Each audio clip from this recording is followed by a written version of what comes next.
USCHO.com. This is the USCHO Spotlight, a weekly podcast from U.S. College Hockey Online at USCHO.com, featuring conversations with college hockey coaches and players and journalists who cover the sport. Welcome to USCHO Spotlight. I'm Ed Trefzger alongside Jim Connelly. This is the December 18th, 2018 edition of the podcast. We're sponsored in this edition by the NCAA Frozen Four, April 11th and 13th at KeyBank Center in Buffalo.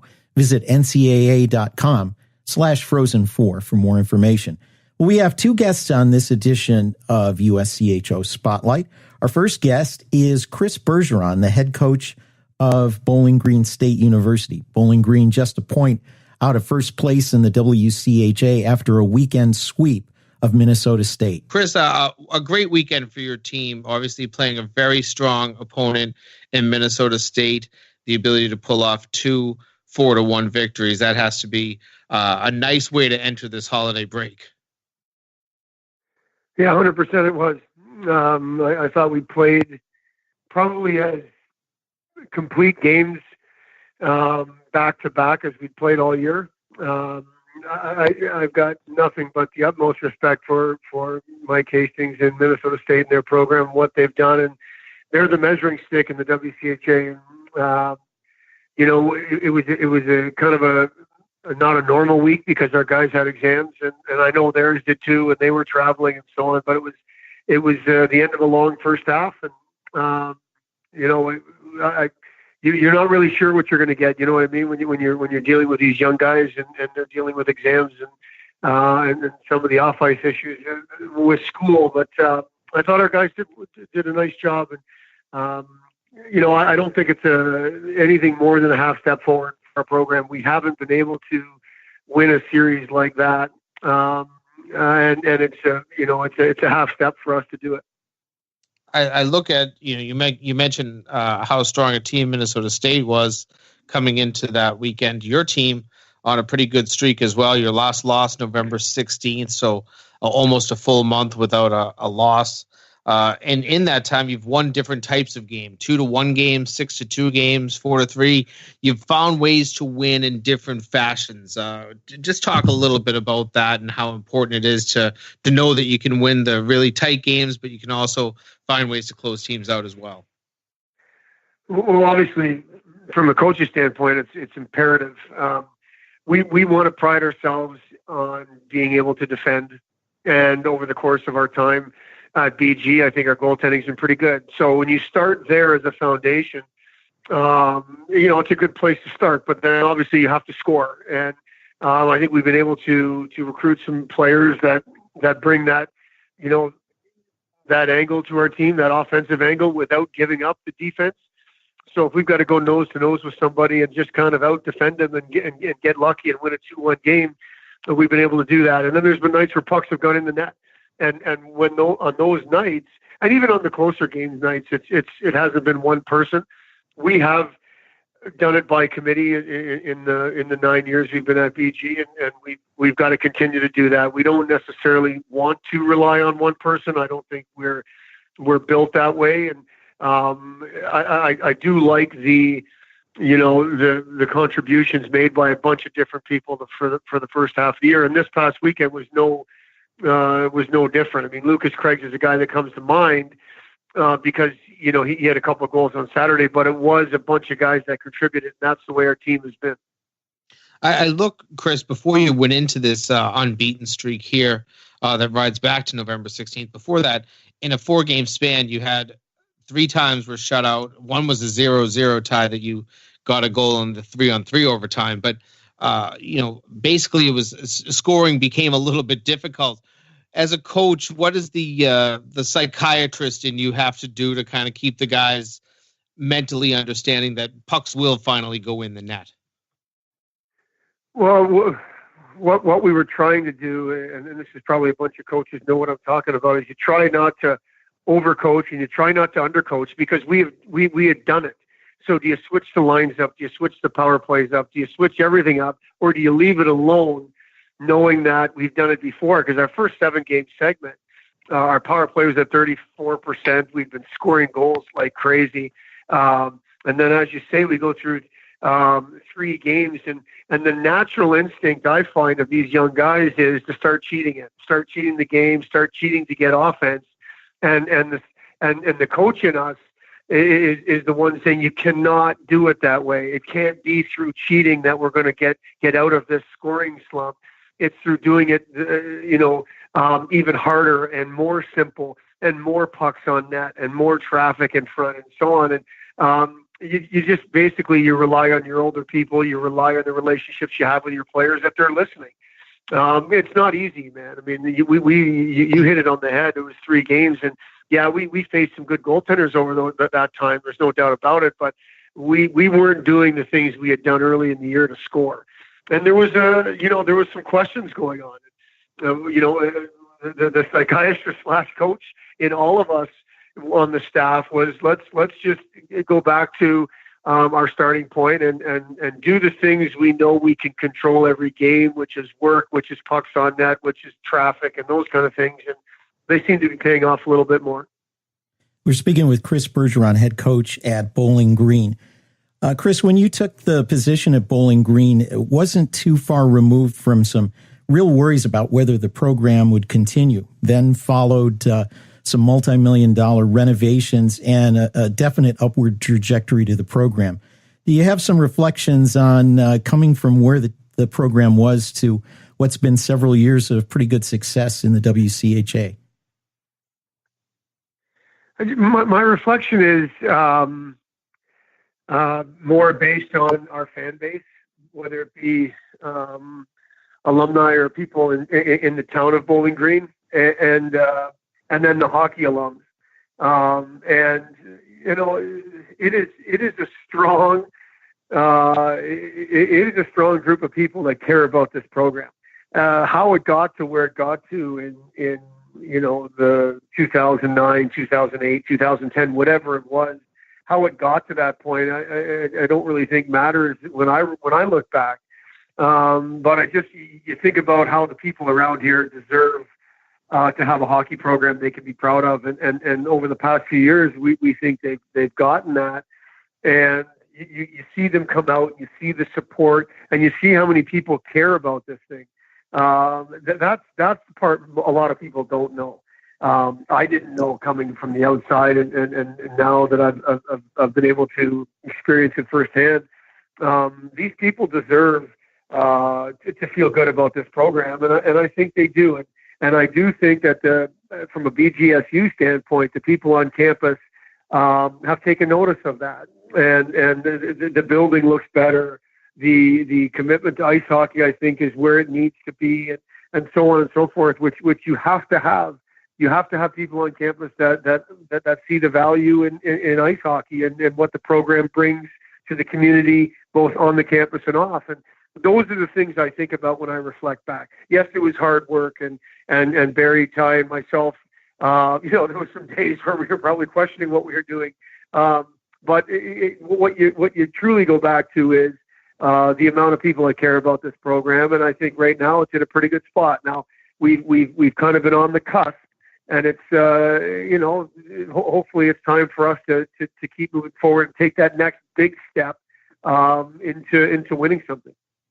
You talk about being on the cusp and taking the next step. You got to be part of that a couple of times. First in your college career when George Gwozdecki was your head coach, Miami's first trip to the NCAAs, and then part of building a program at Miami alongside your former teammate Rico Blasi.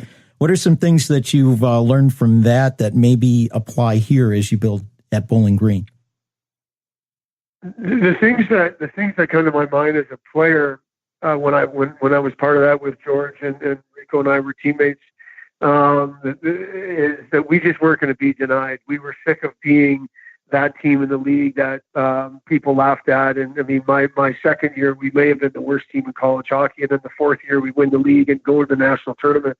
And then when I go back and think of my 10 years as a coach, again, we just felt like it's why not us? We recruited the right people. We put them in situations where there was relationships and trust amongst those people. And then we set the expectations really high. And you find if you have the right people, you get more out of those people than you even thought you could get. And that's where we are here at Bowling Green. It just takes time, you know. Do I wish? I mean, we're in the WCHA championship game. We go to double overtime and find a way not to win that game, and we finish in second in the league, or we finish in third in the league, and we're the last team out of the national tournament in terms of at large. So, what is going to be the difference between almost and actually accomplishing and winning something? I think it's just going to be a group of people that just say we're not going to be denied. We're going to go and make this happen. We're going to will it to happen. And obviously, it's easier said than done. You've got another team pushing back. You've got other teams that are really good that feel the same way, that they want to win a championship. But this group, you know, all we can do is worry about ourselves, and we want to take the attitude every day that let's do this, not this year. We're not going to be denied this year. Let's find a way, because this is the year at hand. Our guys have done a pretty good job of that. But you know, even over the first half of the year, we look at, there's been a couple of weeks or stints, if you will. You even mentioned it, 3 games where we don't score a goal. So we still can work on our consistency. And if we're not going to be denied like we say we don't want to be, then we have to be more of a consistent, best version of ourselves more of the time. And that's something that will be our focus going in the second half. We're talking with Chris Bergeron, head coach at Bowling Green, here on USCHO Spotlight. And Chris, I noticed when I look at your schedule, you jumped right in right at the beginning of the season. You played Mercyhurst basically on the first day play was available. You didn't play that exhibition game then, but coming out of the break, you're going to play Windsor on December 30th before you have to get back into your full WCHA slate on January 3rd and 4th. Is this something as a coach maybe you've learned and you can be strategic about, that maybe we don't want to just throw these guys out of the break right back into our league schedule? Those games are maybe a little too important, and the exhibition game might help. Yeah, I think you want to be strategic all the time, and I'm still not great at it. The Mercyhurst thing, you know, that's us and Mercyhurst doing the best we can to try to come up with a date that is okay for both of us. And literally that Saturday was the only date we could do it. And to try to turn around and squeeze in an exhibition game at that point didn't make a whole lot of sense. And then I did talk to some colleagues that have around college hockey who did do this exhibition game over the holiday break and leading into the second half of their league stuff. And it worked out just fine. Very similar to what it would work out to playing exhibition games. Well, I guess, they're not necessarily exhibition games, but non-conference games early in the season to get you prepared for your conference season. So we're going to give it a try. It's the first time we've ever done it this way. It's the first time I've ever been a part of it doing it this way, where we play that exhibition game basically to start the second half of the year. But I do look at it as a good dress rehearsal, get us back into game mode and that game mindset, because that Bemidji State series is going to be huge for us. The other thing this weekend against Minnesota State has done is put us right back in the regular season championship conversation in terms of points. I mean, we're looking up at both Tech and Minnesota State going in the weekend. Now we're right there. So we're going to need to be ready for Bemidji, and I do hope and believe that game against Windsor will prepare us for that game. Well, they are in second place right now in the WCHA, 1 point behind Michigan Tech, a slight lead over Minnesota State. Tight standings in that league, as they always are. But Bowling Green should be a team to watch for here in the second half in the WCHA. And Chris Bergeron, we always appreciate your time, and best of luck the rest of the way. Thanks very much for having me, fellas. I appreciate it. Have a good holiday. That's Chris Bergeron from Bowling Green State University, the Falcons with great success at the semester break. We'll pause right now for a word from our friends at the NCAA and then be joined by Greg Powers, head coach at Arizona State.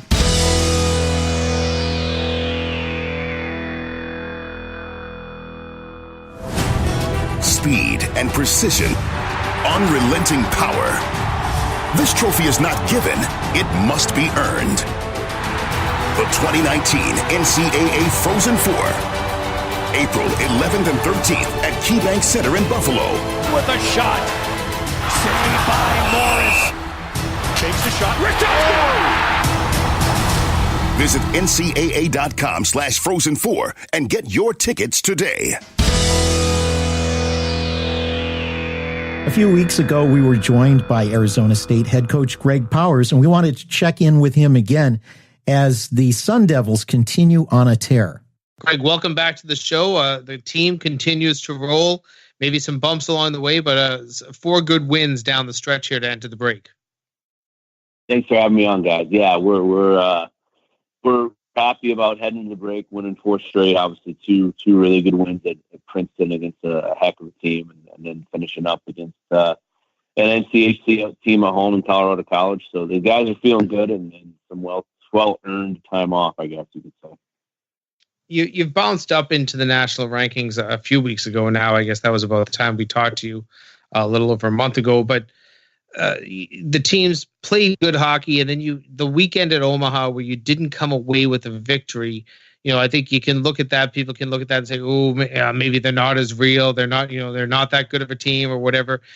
Was there any fragility in the ego maybe within the team, and how did you have to manage that going into Princeton and then obviously Colorado College? Well, we had a bye week after the Omaha when we got swept there, and that came at a perfect time. We I think to that point were the only team in the country that didn't have an off weekend. So our guys are tired. They and that's certainly not why we lost. But they needed a break. They needed to kind of refuel, and they did just that. But the Omaha weekend was and Omaha's obviously a good program, but it was a bit of an anomaly. I mean, the first night we didn't play well at all. We had a lead with 8 minutes left in that game where we scored in a shorthanded and a goal, and we just couldn't sustain anything. And the next night, I told a lot of people this. The Saturday game we lost 4-0. It might have been one of our best games of the season. As crazy as that is to hear, we played really well. How we manage games and how we want to kind of manage our measurables, and metrics or whatever you want to call them, game measurements. It was about as good as it got. We just couldn't score. The kid played outstanding. Their goalie was tremendous. We more than doubled them in shots, and it was a really good effort by our guys. So they ended that run with so many games, kind of with a sour taste in their mouth going into the bye week after playing so well and not getting rewarded. And we haven't looked back. We didn't make more out of it than we had to. We knew we played well. It just didn't go our way, and that's what hot goaltending can do to you sometimes. The bounce back weekend, obviously after Thanksgiving, was the Princeton series. You get that 4-0 win the first night, but then finding a way to win a game in overtime the second night. That seems to be a good formula for your team when you've had to find a way to win some games. You've done that. I think of the second game at Harvard being like that, and even the first game against CC, you had to find ways to kind of manufacture these wins. Is that a trait that you're finding within your locker room right now that you enjoy, the fact that they can find ways to win games? Yeah, it's a good observation. We've won games just about every which way. We've gone in the third period down like we did against Harvard to avoid a sweep and get a win. We were losing 2-0 this Friday to CC and came back and won 4-2. We've been down at home. In the back half of games, Michigan State was another one we came back and found a way to win. So our guys have seen it all, which is a great sign. We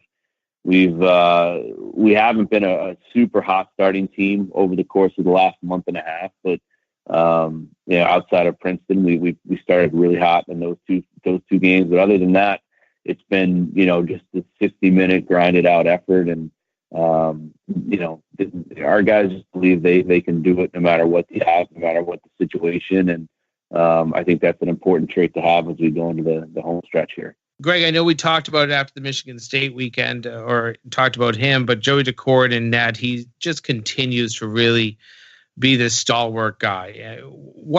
How much has his game continued to improve?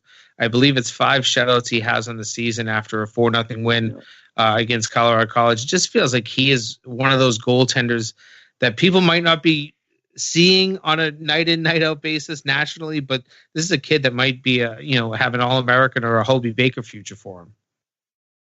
Yeah, I don't see how he couldn't at this point. I really don't. I think he's the best goalie in the country. I really believe that. He's the best that we have seen, and we've seen a lot of really good ones.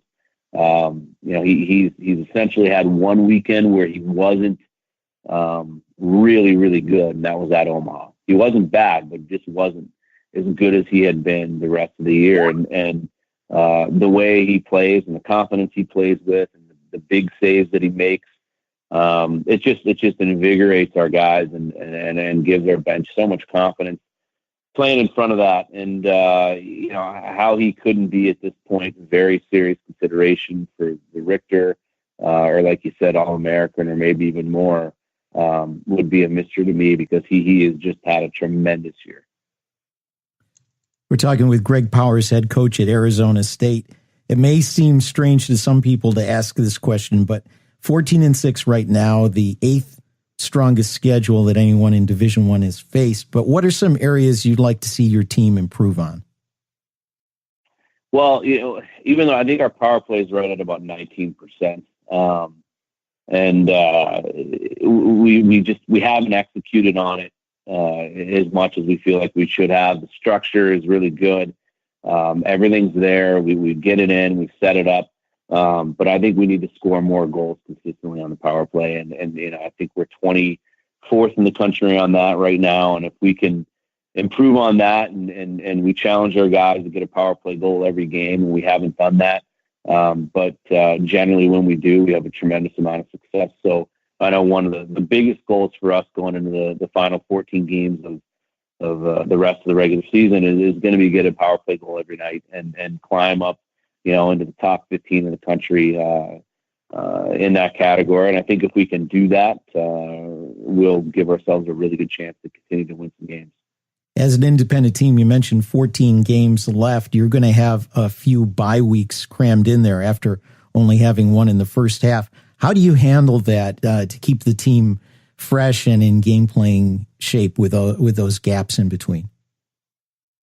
Yeah, I mean, we have a few bye weeks, like you said. So it's just when we had the bye week going into Princeton, we really just took advantage of using that to be fresh and short, quick, hard practices. And then towards the back half of the week, we really get into competing at a really high level. And we're going to have to do that. We're going to have to be creative and find ways to engage the guys in practice. And that's the nice thing we have with this group, is they're very competitive. So as long as they're competing, on some days that's going to be against each other, I think that'll keep their competitive juices flowing and keep them engaged. And it's something that we're really not concerned about. Greg Powers, thanks always for catching up with us. We appreciate the time, and good luck in the second half. Hey, it's my pleasure, guys. Thanks for having me on. Have a Merry Christmas. That's Greg Powers, head coach at Arizona State. And Arizona State and Bowling Green really are a couple of the great stories of the first half of the season, Jim. They certainly are, and they're programs that maybe don't come to mind as the typical dominating national programs, but here they are in the conversation. And I go back to what Chris Bergeron said, and his team has been pretty close over the last few years, just missing the tournament, just missing an auto bid, whatever it may be. And they just feel like they're a team that doesn't want to be denied this year. I think that, if you pose that exact question to Greg Powers, he might say the same thing.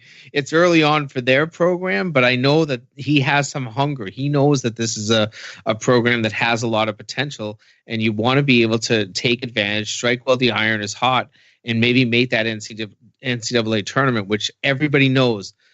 Just getting to the tournament, not even winning it, not even getting to a Frozen Four, just getting to a tournament is such a catapult for every single program in the nation. Well, and it's a tough road for Arizona State. For Bowling Green, they know what they need to do. If they win the WCHA tournament, they're in. If they continue to win down the road, they're in. They have a path all the way up to the last night of the season. Whereas Arizona State, their season ends on March 2nd, and they have to sit around and wait. There will be waiting, but we can also tell you that if they put themselves in a decent position, you can't lose any more games. Teams out there that might be still playing, they can lose games and fall in the pairwise. If you get yourself into, say, 12th in the pairwise, 11th in the pairwise by that final regular season game, if you're Arizona State, you can pretty much keep practicing because you're punching your ticket. Well, we'll be watching the pairwise very closely as 2019 begins. That's it for USCHO Spotlight. For Jim Connelly, I'm Ed Trefzger, and we'll catch you next time. This has been the USCHO Spotlight, a production of U.S. College Hockey Online.